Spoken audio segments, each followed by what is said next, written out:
God was hiding. Now, when God answered that prayer, we can see that he saw God's behind, or God's hinder part.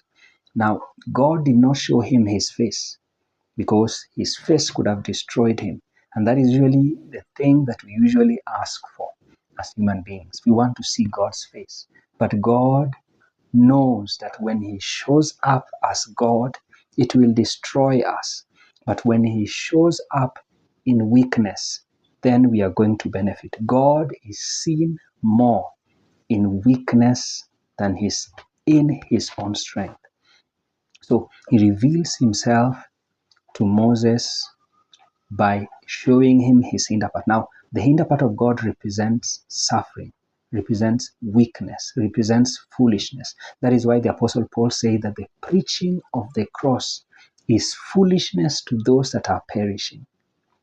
So what that means, it is salvation to us. It is foolishness to those that are perishing, but it is salvation to they that are being saved. So it is good for you that God hides himself.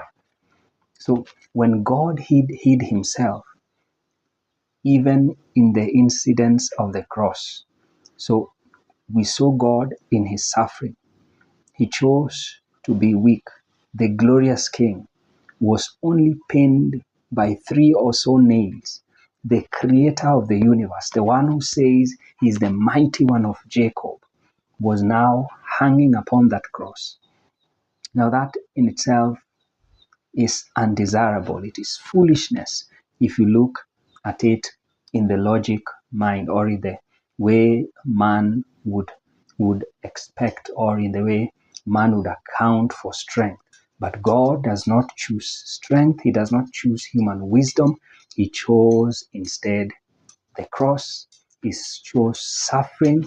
He chose foolishness. Now this is beneficial to us. Why? Because if God were to be available to you each and every time, from 1st of January to 31st of December, then that means that we won't be looking for him out of our free choice. We won't be looking out for him, but we would be doing it out of compulsion. Now, if God is always available to you, that means you're going to be proud, because you're going to start depending on yourself, looking onto your strength, because you won't notice your weakness as a human being. Because when God hides himself, it's for him to reveal to you your weakness, so that you can know that you always need God. But when God is ever